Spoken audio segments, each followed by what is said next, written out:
გამარჯობა, ეთერშია საინფორმაციო გამოშვება. ახალ ამბებს იმერვიზიის გუნდთან ერთად გიორგი კურტანიძე გაგაცნობთ. ჭიათურაში ბევრია ისეთი ადგილი, სადაც საცხოვებია გახსნილი. ადგილობრივები ასეთ საცხოვებში დამზადებულ პროდუქტს ხშირად აგემოვნებენ. ახალი ამბების განამღები ჯგუფი დაინტერესდა, რა პირობებში ცხება ის პროდუქტი, რომლის რეალიზებაც ქსელში ხდება. სტრაფიკვების ობიექტებს ჭიათურაში მრავლად შეხვდებით. რამდენიმე მათგანი ჩვენს ობიექტივში ერთი მიზეზის გამო მოხვდა. დაცულია თუ არა საცხოვებში სანიტარულ-ჰიგიენური ნორმები და უსაფრთხოა თუ არა მათ მიერ წარმოებული პროდუქტი. იცავს თუ არა თქვენი საცხობი სანიტარულ-ჰიგიენურ ნორმებს? კი, გენაცვლე. ანუ მოსახლეობისთვის მავნებელი ხო არაფერი არის? არაფერი გას პირიქით. ყველაფერი არის წესრიგში. და გვაინტერესებს ლიცენზია გააქვთ ყველაფერი? კი. იყვნენ ისეთები, რომლებმაც საცხობის საკუთარ მაღაზიაში არსებობა უარყვეს და ისეთების, რომლებმაც კარი მოგვიხურეს და საკუთარი პროდუქტის ხარისხზე კომენტარის გაკეთება არ ისურვეს. არ გადავიღოთ? არ მაქვს შვილო საცხობი რა, მაქვს საცხობი. არაფერს არ აკე, აი დაუშვათ აქ ნამსხვრებს. ეს ნამსხვრები მე ვაცხობ საცხში და მომავდა. ანუ აქ ასეთი არაფერი. არაფერი. თუნდაც იყოს მე რა გაინტერესებს. არა, დაუშვათ იცავს თუ არა? ვიცავ გენაცვალე, წყალი მაქვს, ველი წერტილი აუცილებელია. კედელზე კაფელი მაქვს გაგმული. ბაკი მიდგას რომ მუდმივად გქონდეს წყალი, სხვა რა უნდა ვქნას. მოქალაქეთა ნაწილი ამბობს, რომ სტრაფიკვების ობიექტებიც საერთოდ არ სარგებლობს. ნაწილი კი მათ მიერ წარმოებული პროდუქტით კმაყოფილია.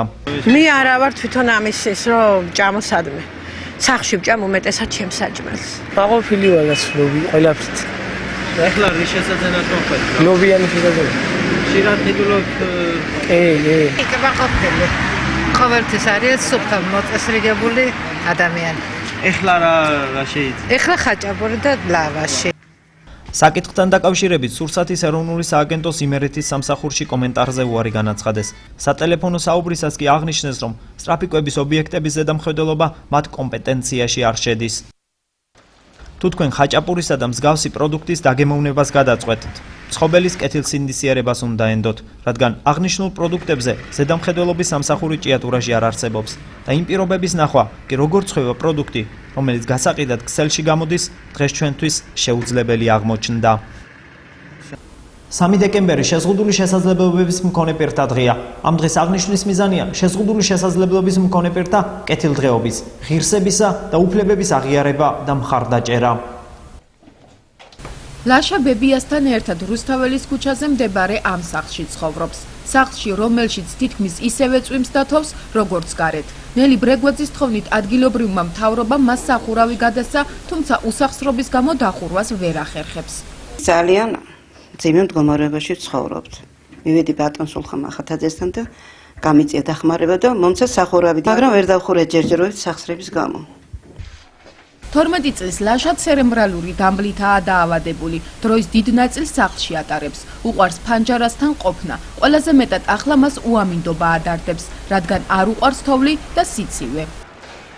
იმერვიზიის გადამღებმა ჯგუფმა ლაშას წიგნები და ტკბილეული უსახსოვრა. კითხვა და წიგნები მას ყველაზე მეტად ახარებს. ერთობა ტელევიზორის ცქერით და შეუძლია საათობით უყუროს ფეხბურთს. რომ ადგება, თავისით ვერ იცმევს, ჩემი დახმარება ჭირდება, მე უნდა ჩავაცვო. ძირითადად ხატავს, კითხულობს, განსაკუთრებით უყვარს გეოგრაფია, მათემატიკა. ბებოს პენსიით თავის გატანა უჭერთ, თუმცა კეთილი ადამიანების დახმარების იმედს არასდროს კარგავენ და სჯერათ, რომ ნატურაც, რომელიც 12 წლის ბიჭი ლოცვებში ყოველდღიურად მოიხსენიებს, აუცილებლად აუხდებათ. ყველაზე დიდი ოცნება რა არის? რას თხოვ ხოლმე ღმერთს?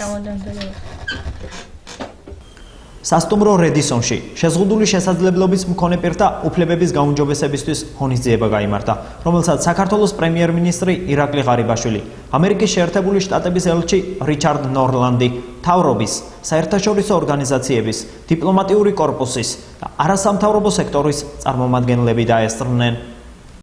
ხელისუფლება ვალდებულია შეზღუდული შესაძლებლობის მქონე პირებს არა არსებობის, არამედ ღირსეულად ცხოვრების პირობების შეუქმნას. ამის შესახებ პრემიერ-მინისტრმა შეზღუდული შესაძლებლობის მქონე პირთა უფლებების გაუმჯობესებისთვის გამართულ ღონისძიებაზე სიტყვით გამოსვლისას განაცხადა. როგორც ღარიბაშვილმა აღნიშნა, თანამედროვე საზოგადოებაში შეზღუდული შესაძლებლობის მქონე პირთა ადაპტაციისთვის არაერთი პროექტია დაგეგმილი. შეზღუდული შესაძლებლობის მქონე პირები ჩვენი საზოგადოების ის ნაწილი ხართ, ვის მიმართაც სახელმწიფოს განსაკუთრებული პასუხისმგებლობა აკისრია. ხელისუფლება ვალდებულია თქვენ შეგიქმნათ ღირსეულად ცხოვრების პირობები. არ არსებობით, არამედ ღირსეულად ცხოვრების პირობები. ძვირფასო მეგობრებო, სწორედ შეზღუდული შესაძლებლობის მქონე პირებთან დამოკიდებულებით ჩანს ყველაზე მკაფიოდ. თუ რა გზას ადგას სახელმწიფო. ჩვენი ქვეყანა, ჩვენი მთავრობაც სწორედ მათთან დამოკიდებულებით დაადასტურებს თუ რა არის მისი არჩევანი. საქართველოს მთავრობამ 2013 წელი გამოაცხადა შეზღუდული შესაძლებლობის მქონე პირთა უფლებების დაცვის წლად. მთავრობამ აქტიურად ითანამშრომლა პარლამენტთან და საქართველოს პარლამენტი სულ მალე მოახდენს შეზღუდული შესაძლებლობის მქონე პირთა უფლებების გაეროს კონვენციის რატიფიცირებას.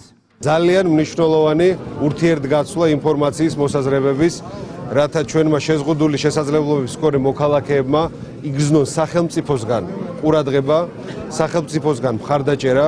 ისინი არიან ჩვეულებრივი ჩვენი მოქალაქეები, მათ არაფერი განსაკუთრებული არ ჭირდება, მათ ჭირდებათ რომ თანაბარ პირობებში იყვნენ როგორც სხვა ჩვეულებრივი მოქალაქეები. ჩვენ თავდაცვის სამინისტროში გვაქვს სპეციალური პროგრამა შემუშავებული დაჭრილი მეომრების შეზღუდული შესაძლებლობის მქონე მეომრების მხარდაჭერის და თანამშრომლობთ არასამთავრობო ორგანიზაციებთან და ეს იყო ჩემთვის პირადად ძალიან მნიშვნელოვანი შეხვედრა. მე ბევრი რამ გავიგე, რის განხორციელებასაც ჩვენს არასამთავრობო ორგანიზაციებთან ერთად შევეცდებით თავდაცვის უწყებაში და შერაღებულ ძალებში. ძალიან კარგია რომ დიალოგი დაიწყო აქტიურად ხელისუფლებასთან ერთად, მაგრამ ეხლა აუცილებელია ის ყველა პრობლემა, რაც კი გამოითქვა ჩვენ შეხვედრის დროს, გადავიტანოთ სამუშაო რეჟიმში, იმიტომ რომ საფუძველი ჩაყრილია, საფუძველი არის კარგად ჩაყრილი, მაგრამ აუცილებელია ამას მოხდეს შესაბამისი შედეგები, იმიტომ რომ დღეს ყველაზე მრავალრიცხოვანი უმცირესობა საქართველოში შეზღუდული შესაძლებლობის მქონე ადამიანები ისევ დისკრიმინაციულ გარემოში ცხოვრობ და ჩვენი უფლებები დაუცველია და ამის უფუნება არ გვაქვს ეს გადავდოთ ხვალ. ვფიქრობ რომ ამისთვის გარემო არის შექმნილი, მაგრამ ჩვენი აქტიურობით დარწმუნებული ვარ რომ ეს პროცესი შეუცვლელად იქნება მალე ჩვენს ქვეყანაში. 2014 წლის სახელმწიფო ბიუჯეტის კორექტირებულ ვარიანტში ჯანდაცვისა და სოფლის მეურნეობის სამინისტროების დაფინანსება პროექტის წინა ვარიანტთან შედარებით შემცირებულია. დავით სერგიენკო 2014 წელს სამინისტროსთვის დაფინანსების შემცირებას ადასტურებს. მინისტრის განმარტებით საყოველთაოდ ჯანდაცვის დაგეგმარება პროცენტულად იმ თანხებიდან გამომდინარე განხორციელდა, რასაც ანალოგიურ პროექტში კერძო სადაზღვევო ინდუსტრია ხარჯავდა. სერგეენკო აღნიშნავს, რომ განხორციელებულმა პროექტმა შესრულებული სამუშაო შედეგად თანხების მნიშვნელოვანი დაზოგვა გამოიწვია, ხოლო სამინისტროს 2013 წლის ბიუჯეტში დარჩენილი თანხები მთავრობამ პრიორიტეტების მიხედვით სხვა პროექტებზე გადაანაწილა. მინისტრი ადასტურებს, რომ ეს გადანაწილება არც ერთ ვალდებულებას არ შეამცირებს. განსხვავებული მდგომარეობაა თავდაცვის სამინისტროში. ირაკლი ალასანია აცხადებს, რომ უწყების წლევანდელი ბიუჯეტის ხარჯვითი ნაწილი გაიზრდება. აღმოჩნდა, რომ ჩვენ, რასაც მე არაერთხელ წინასწარ ვიძახოდი, ბევრად ხარჯეფექტურად შევძელით ამის მართვა, ამიტომ დაზოგილი თანხები ისევ ნაწილობრივ ჩავდეთ საყოველთაო ჯანდაცვაში, გავზარდეთ დაფინანსება რამოდენიმე სახელმწიფო პროგრამაზე, თუმცა ხარჯების დაზოგვა იმდენად მნიშვნელოვანი იყო, რომ ჯანდაცვის სამინისტრო ათვისებასაც კი ვერ მოახერხებდა წლის ბოლომდე, ამიტომ მთავრობამ გადაანაწილა პრიორიტეტების მიხედვით. ამასთან ერთად ვადასტურებ, რომ თანხების ეს გადანაწილება არ შეამცირებს არც ერთ ვალდებულებას, პირიქით პირობას ვიძლევი, რომ გაიზრდება ეს მიმართულებები და ეს არის დადასტურება იმისი, რომ ამ ეტაპზე სახელმწიფო მართვა საყოველთაო ჯანდაცვის აღმოჩნდა ბევრად შეუდარებლად უფრო ეფექტური. ჩვენ ძალიან დიდი შრომა ჩავდეთ ბოლო დღეების განმავლობაში არსებული ბიუჯეტის, ასე ვთქვათ, განხილვაზე 2013 წლის და მიღებული იქნა გადაწყვეტილება, რომ გარკვეული რეზერვები მობილიზებული იქნება თავდაცვის სამინისტროსთვის. რაიონული სასწრაფო დახმარება ვერანაირ კრიტიკას ვერ უძლებს. ამის შესახებ საქართველოს ჯანდაცვის მინისტრმა დავით სერგიენკომ შეზღუდული შესაძლებლობის მქონე პირთა უფლებების გაუმჯობესებისთვის გამართული ღონისძიების დასრულების შემდეგ განაცხადა. დავით სერგეენკოს განმარტებით სახელმწიფო თავის ვალდებულებას ასრულებს და ამ სერვისის გამართულ მუშაობაზე ზრუნავს. ერთ-ერთ მაგალითად კი ავტოპარკის განახლება დაასახელა. დავით სერგეენკო ამბობს, რომ სწორედ ავტოპარკის განახლების გამო შემცირდა რაიონული სასწრაფო დახმარების 200-ზე მეტი მანქანა. რაიონული სასწრაფო დახმარება უკვე ვეღარანაირ კრიტიკას ვერ უძლებს, ვერც ავტოპარკით, ვერც ვერანაირი პარამეტრით. შესაბამისად, ჩვენ ისევ და ისევ სახელმწიფო ასრულებს თავის ვალდებულებას და ზრუნავს იმაზე, რომ ეს სერვისები გამართულად მუშაობდეს. ამის ერთ-ერთი ნაწილი არის ავტოპარკის განახლება. იმერვიზიის არხზე ახლა რეკლამის დროა. ეთერში ხანმოკლე რეკლამის შემდეგ დავბრუნდებით.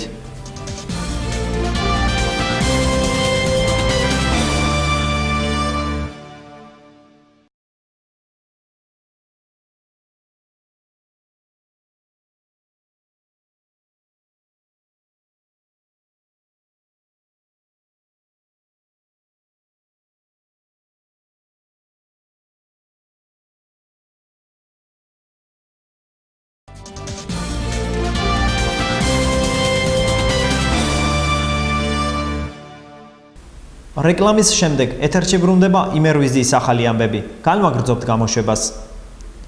საქართველოს ეროვნული გვარდია აქციაში გაიღეს სისხლი, გადაარჩინეს სიცოცხლე ჩაერთო. აქციაში მონაწილეობა ეროვნული გვარდიის პირადი შემადგენლობის 80-მა სამხედრო მოსამსახურემ მიიღო. ეროვნული გვარდიის ხელმძღვანელობის ინიციატივით გვარდიელებმა სისხლი ლეიკემიით დაავადებული ბავშვების დასახმარებლად გაიღეს. სამხედრო მოსამსახურეების მიერ გაღებული სისხლი იაშვილის სახელობის ბავშვთა ცენტრალური საავადმყოფოს სისხლის ბანკს გადაეცემა. საქველმოქმედო აქციაში საქართველოს შეიარაღებული ძალების სხვადასხვა ქვედანაყოფები აქტიურად მონაწილეობენ.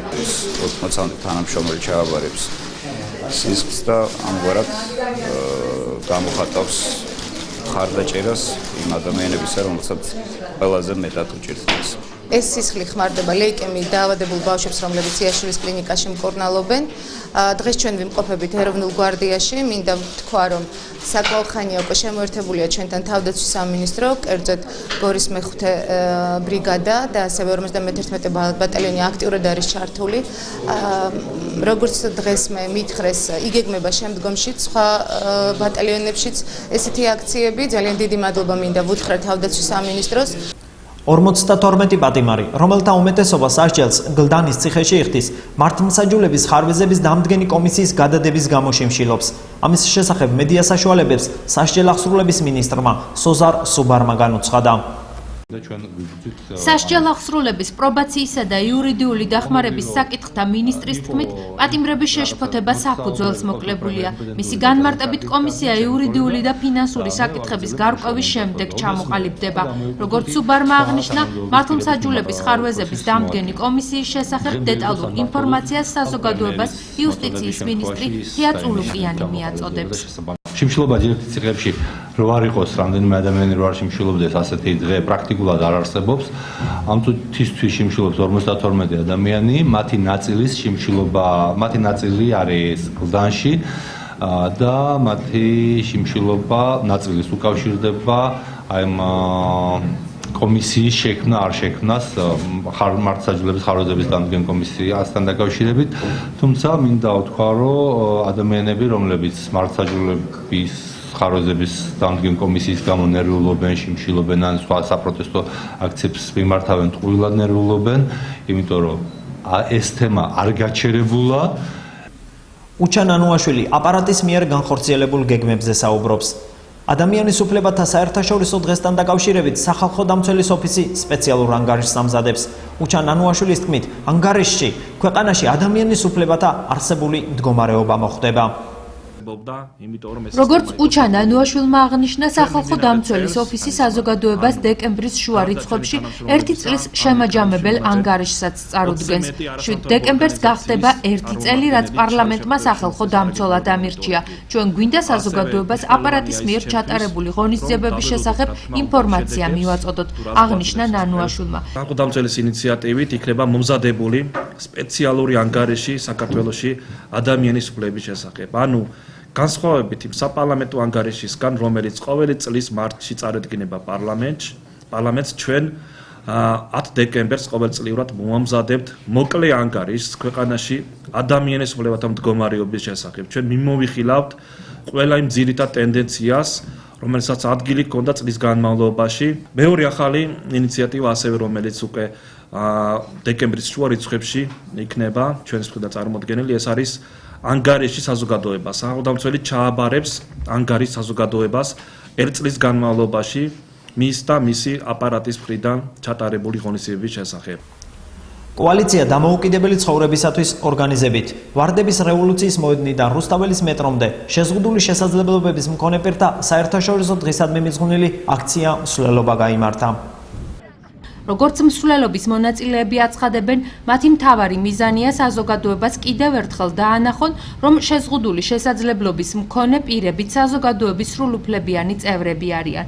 შეგახსენებთ, რომ გაეროს ინიციატივით 3 დეკემბერს შეზღუდული შესაძლებლობის მქონე პირთა საერთაშორისო დღე აღინიშნება. ამ დღის აღნიშვნის მიზანი შეზღუდული შესაძლებლობის მქონე პირთა კეთილდღეობის, ღირსებისა და უფლებების აღიარება და მხარდაჭერაა. ძალიან მნიშვნელოვანი დღეა ჩვენთვის. კიდევ ერთხელ დავაფიქსიროთ, რომ ვარსებობ და კიდევ ერთხელ დავაფიქსიროთ, რომ საჭირონი ვართ, დიდი რესურსი ვართ და სახელმწიფოს დიდი მადლობა იმისათვის, რომ დღეს შედგა ძალიან მნიშვნელოვანი შეხვედრა მთავრობის წარმომადგენლებთან.